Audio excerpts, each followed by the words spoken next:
प्रणाम मित्रों, आप सभी को अंशुमान सिंह चंदेल का प्रणाम। मित्रों, काफी दिन बाद मेरी वीडियो आ रही। इधर थोड़ा जिम्मेदारियों के कारण मैं घरेलू नहीं ऑनलाइन आ पा रहा था। दोस्तों, खबरों की बात करेंगे तो आज तो इधर यूपी और आप समझिए बिहार की राजनीति काफी, दिल्ली, दो तीन राज्यों की जहाँ पे आप समझिए सरकार भी है और नहीं भी है, में काफी हलचल चल रही है। उसमें एक आप ये देखिए कि आपके लालू जी को लेके भी तमाम तरह की खबरें। और उधर मालदीव, बाहर की बात करें तो मालदीव के राष्ट्रपति को लेके भी बड़ी फजीयत चल रही है। वो कुछ विपक्ष मांग कर रहा है पीएम भारत से माफी मांगे कि पीएम मोदी से माफी मांगे। उधर मैनपुरी से डिम्पल यादव को टिकट दे दिया सपा ने, और यूपी में भी। और इसकी बात करेंगे यूपी में से जो सपा की सीटें, कुछ 16 सीटें पे उम्मीदवार अपने उतार दिए हैं सपा ने। कुछ तो ऐसी हैं कि जहाँ पे वॉकआउट सा कर दिया। समझ लीजिए कि एक तो राजनाथ सिंह के खिलाफ लखनऊ में जो कैंडिडेट उतारा, वो भी ऐसे ही उतार दिया है। और ये भी जता दिया अखिलेश यादव जी ने, भाई पार्टी मेरी चलेगी, मेरे परिवार की चलेगी, और आपके समझ लीजिए किसी और की नहीं चलेगी। तो बीवी को दे दिया है मैनपुरी से टिकट, परिवार में एक दो लोगों को और टिकट दिया। तो इसकी भी बात करेंगे। दूसरे बिहार नीतीश कुमार जी में के एनडीए में आने से जो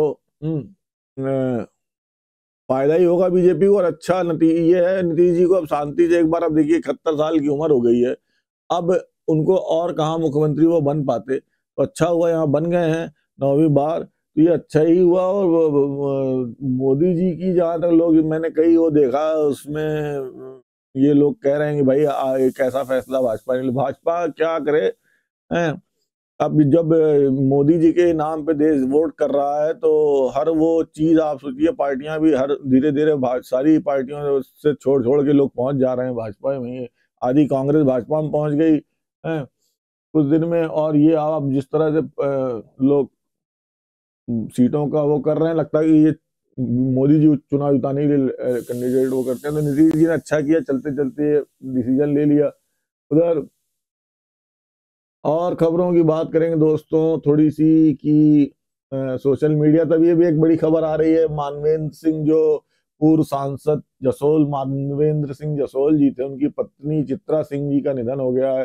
काफी दुखद समाचार ये प्राप्त हुआ अभी अभी। दिल्ली मुंबई एक्सप्रेसवे पे सड़क हादसे में पूर्व सांसद मानवेंद्र सिंह जसोल जी की पत्नी चित्रा सिंह जी के निधन का समाचार दुखद है। ईश्वर परिवारजनों को इस कठिन समय में हिम्मत प्रदान करे व दिवंगत आत्मा को शांति पाए। अभी एक आध घंटे पहले ही खबर है। पत्नी चित्रा सिंह जी, ये अगर मेरे तस्वीर मिली तो मैं यहाँ लगा दूंगा पास में। और दोस्तों तो और खबरों में राजस्थान से बाड़मेर जैसलमेर के उस पे हादसा हो गया। और दोस्तों बात करें सोशल मीडिया पे, तो एक तो चलता रहा लालू जी की बेटियां और परिवार पूरा एक्टिव हो गया। तेजस्वी जी, मैं तो कह रहा हूँ भाई, लालू जी की पूरी इतनी बड़ी तो फैमिली और सब एक्टिव सोशल मीडिया पे लालू जी के लिए। लालू जी को ईडी ने बुला लिया। भाई लालू जी की तो स्थिति ये थी, लालू जी ने तो बिहार को बदनाम कर दिया एक तो, और अब ईडी बुला लेती तो हल्ला सब मचाने लगते हैं हमारे पिताजी को ये, हमारे पिताजी क्या करें आपके पिताजी को है। आपके पिताजी के समय में एक रेलवे मंत्री थे, तो ये दूसरा एक सोशल मीडिया पे ट्रेंड और चला, राम भक्त का संघ हत्यारा। तो वो उस पे चलाया, आपके समझ लीजिए विपक्ष ने चलाया या वामपंथियों ने चलाया, राम भक्त का संघ हत्यारा। राम भक्त कौन, मतलब राम भक्त गांधी जी, और संघ हत्यारा मतलब कौन, नाथूराम गोडसे। पहली बात तो नाथूराम गोडसे को आप संघ से क्यों जोड़ते हैं। और नाथूराम गोडसे पे दोस्तों मेरी पहले भी एक वीडियो काफी यूट्यूब पे वायरल थी, जिसको मिलियंस में व्यूज थे। तो उनके अंतिम बयान की वीडियो थी। अब मैं कहिए तो आप इस पे एक अच्छी सी बड़ी वीडियो अगर आप कमेंट करें तो बनाऊं इस विषय पे, गांधी जी और नाथूराम गोडसे पे। आज ये ट्रेंड चला रहे हैं राम भक्त का संघ हत्यारा। संघ से पहली बात तो नाथूराम गोडसे का कोई सीधा लेना देना नहीं है। अगर मान लीजिए लेना देना भी हुआ तो राम भक्त गांधी जी थे। गांधी जी ने कब ऐसा कुछ किया है कि जिससे वो दिखता हो को हिंदुओं के साइड थे या राम की भक्ति करते हो? मरते समय हे राम कहा था नहीं कहा था वो बात अलग है। तो नाथूराम गोडसे को ऐसे ट्रेंड करना गलत है। जहां तक मेरा वो कहना है, आपको उस पक्ष की भी बात सुननी चाहिए। और मैं थोड़ी सी अभी आपको चलते चलते जब ये कहिएगा तो मैं यहाँ लगा भी दूंगा। और मैं बताता भी चलूँ, नाथूराम गोडसे का जो अंतिम बयान था आपका, अ, जो उन्होंने कोर्ट में दिया, और उस जो पुस्तक है उस पे आपको यहाँ नीचे मिला तो मैं डिस्क्रिप्शन में दूंगा, आप खोजें तो आपको अमेजोन पे मिल जाएगी, आप मंगा के पढ़ लें। पुस्तक है, पुस्तक का नाम है, कवर पे मैं पहुंच जाऊं, मेरे पास है तो मैं दिखा दूंगा आपको, वैसे आपको कहीं खोजने में मिल जाएगा आसानी से। गांधी वध क्यों नाथूराम गोडसे की कोई भाई गोपाल दास गोडसे ने लिखी, उसे थोड़े से 2-4 पन्ने पढ़ देता हूँ यहाँ पे, ये ट्रेंड चल रहा है तो इसमें एक पहली बात जो उसने कही, या मैं यहाँ लगा दूंगा, यदि देशभक्ति पाप है तो मैं मानता हूं कि मैंने पाप किया है, यदि प्रशंसनीय है तो मैं अपने आप को उस प्रशंसा का अधिकारी समझता हूं। मुझे विश्वास है कि मनुष्यों द्वारा स्थापित न्यायालय के ऊपर कोई न्यायालय हो तो उसमें मेरे काम को अपराध नहीं समझा जाएगा। मैंने देश और जाति की भलाई के लिए काम किया है। मैंने उस व्यक्ति पर गोली चलाई जिसकी नीति से हिंदुओं पर घोर संकट आए, हिंदू नष्ट हुए। इसमें क्या गलत किया, इसमें संघ कहां से आ गया, पहली बात तो। और राम के भक्त मतलब गांधी जी ही थे। और जो जज था जिसने इसके फांसी का फैसला दिया नाथूराम, मैं कह रहा हूं भाई कि अगर किसी ने किसी को मारा, मारना गलत है, पर उसकी वजह तो सुन लीजिए। आप एक महिमा मंडन ऐसा करते हैं कि उसको सबका पिता बना देते हैं, 140 करोड़ लोगों का उसको नोट पे छाप देते हैं। एक दिन उसकी ये मना रहे हैं, एक दिन उसकी वो मना रहे हैं। उस आदमी ने किया क्या, उसने आपको सिखा दिया कि एक गाल पे कोई थप्पड़ मारा तो दूसरे पे भी खा लो। भाई ये क्या अच्छी चीज सिखा गया आपको। खोसला जी, जो जस्टिस खोसला थे, उन्होंने जी बोला अपने उसमें, I have how no doubt that had the audience of that day been constituted into a jury and entrusted with the task of deciding Godse's appeal, they would have brought in a verdict of not guilty by overwhelming majority। समझे आप, ये जो कि मतलब कि अगर जनता को उस दिन जो उसके भाषण के बाद मौका दिया गया होता, जूरी बना दिया गया होता और उनपे यह रखा गया होता कि वो उसकी सुने, तो वो उसको नॉट गिल्टी प्रूव करते हो। उसके बाद उनकी पूरी किताब है और उसमें उनकी वो भी है गोडसे की। उस आदमी को इस तरह से, चलिए ठीक है, आप गांधी जी का सम्मान करते हैं, गोडसे की आप पर उसको राम भक्त करके ट्रेंड कराना अच्छी बात नहीं है। मैं लंबी बात अभी यहाँ नहीं करना चाहता हूँ। तो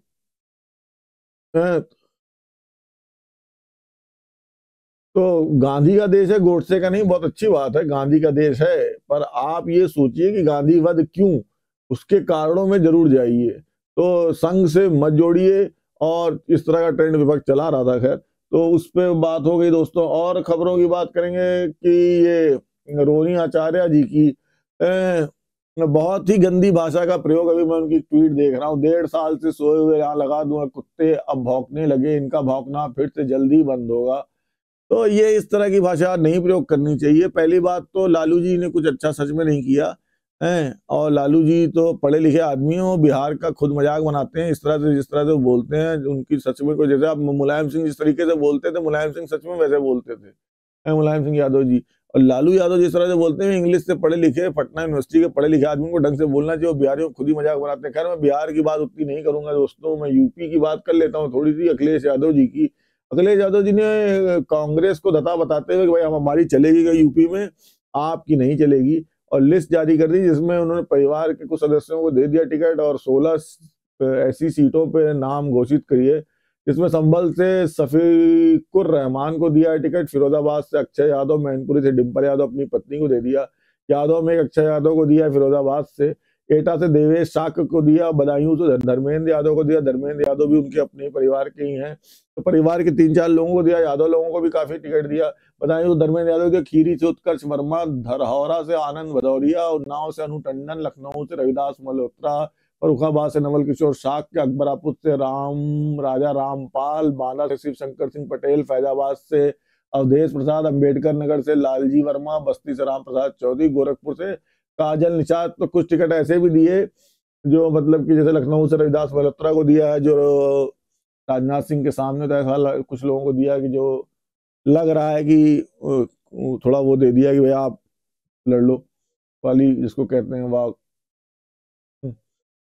तो और मुसलमानों को बहुत वो नहीं टिकट दिया, तो एक तरह से सॉफ्ट हिंदुत्व का लेके सारा विपक्ष चलेगा, क्योंकि हिंदुत्व की जो बयार चल रही है ना, तो आप उसको ये ना कहेंगे मोदी जी मोदी जी। मोदी जी कुछ नहीं कर रहे हैं, वो हिंदू अपनी बहुत उससे वोट दे रहा है, तो इसलिए हर पार्टी को, तो अब देखिए इतने मुसलमानों को वोट देने वाली या वो करने वाली पार्टी ने अपने परिवार के 2-3 लोगों को वोट दिया। 16 जो पहली लिस्ट आई, अब उसमें ज्यादातर उसने हिंदुओं को ही टिकट दिए हैं, और सभी वर्ग को वो दिया है। अच्छा, वो प्रतिनिधित्व उसमें एक ही मुसलमान को दिया, संभल से सफीरुर रहमान को। तो इस तरह से सपा ने दिया। अब लालू जी को लेकर उनकी बेटी बहुत परेशान है, बच्चे बहुत परेशान चल रहे हैं, लालू जी खुद परेशान चल रहे हैं, उनकी तबीयत खराब चल रही है, उसकी काफी वीडियो आ रही है। अगर कॉपीराइट का इशू ना हो तो मैं यहाँ लगा दूंगा ANI की वीडियो। आप जानते हैं हमारे पीछे तो हमारे चैनल काफी यूट्यूब पे वैसे ही लोग पड़े रहते हैं दुश्मन, तो इसलिए तो ये दोस्तों कुछ खबरें थी, यूपी बिहार की बात हुई, और तो कुछ खास खबरों में रहा नहीं मित्रों। और चुनाव का यही है कि अब मोदी जी एक भी, क्योंकि आसान देखिए रहा क्या है कि आप जनता को नहीं नब्ज पकड़ सकते, तो और हिंदी बेल्ट को या किसी भी बेल्ट को भाजपा बहुत ही, भाजपा में खास तौर से जो गुजरात लॉबी आपकी, जिसको खास तौर से भाजपा में कोई लॉबी तो है नहीं, एक मोदी जी रह गए हैं अब। जो आपने देखा राम संघ की भी क्या भूमिका, मोहन भागवत जी का भाषण आप देखिए किस तरीके से हुआ, राम मंदिर वाले दिन कैसे लोग पहुंचे हैं, मोदी जी कैसे दिखे, तो एक खाली मोदी जी थे। तो उसमें होता यही है कि सारा कुछ मोदी जी करते हैं, वो जाके अमित शाह जी को बता देते होंगे, और बाकी काम कुछ अमित शाह जी कर लेते हैं, तो मोदी जी की चलती है। तो वो जो मोदी जी वाला फैक्टर चल रहा है ये आपका भाजपा में, इसने सबको दबा रखा है। पर उसमें हिंदुओं का भी वो है, आप वो लेके देखिए चीज, तो और वो इतना ज्यादा कैलकुलेट कर रहे हैं, हर कदम को फूंक रहे हैं, हर एक सीट पे वो कर रहे हैं, तो उसमें जीत तो पक्की है। पर भाजपा आपकी 400 पार वाले उसके लिए लड़ रही है, कि हम जीतने के लिए नहीं लड़ रहे हैं, हम लड़ रहे हैं जो हमने नारा दे दिया कि अब की बार 400 पार, तो वो 400 पार के लिए लड़ रही है। विपक्ष किस लिए लड़ रहा है, विपक्ष तय कर ले थोड़ा, मतलब अभी हमें जो समझ में नहीं आ रहा है, विपक्ष 400 पार कराने के लिए लड़ रहा है क्या भाजपा को, या अपने को जीतने उतने के लिए, अपने शेयरिंग वेयरिंग के लिए। उसमें केजरीवाल जी कहाँ दिखते हैं, अभी कुछ उनका पता नहीं है अभी, क्योंकि ईडी वीडी उनके भी हैं, तो वो भी अंदर हो जाए कहीं। तो क्योंकि भाई शराब की दुकानें तो बहुत अच्छे तरीके से दिल्ली में उन्होंने खोल दी आमने सामने, और आज फंस गए, तो अब तो ये तो सारे रो रहे हैं। लालू जी को तो अंदर कर ही देना चाहिए, क्योंकि अब जितना चारा खाएं वहीं उगले तो अच्छा रहे। तो बस यही सब कुछ थी दोस्तों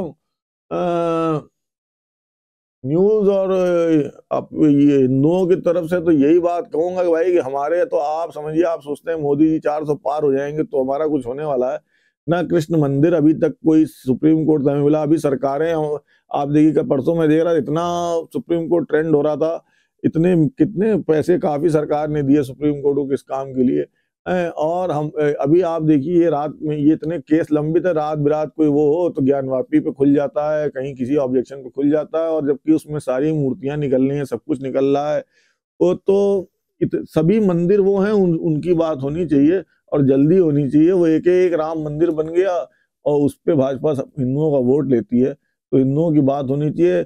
तो इसी के साथ विदा लूंगा दोस्तों आपसे, एक बार फिर सभी को प्रणाम। अंशुमान सिंह चंदेल का नीचे मेरे लिंक सभी आ रहे हैं, वहाँ सोशल मीडिया पे सब्सक्राइब कर लें। अगर इस चैनल को सपोर्ट करना चाहते हैं तो उसके भी लिंक आ रहे हैं, वहाँ पे हमें आप सपोर्ट कर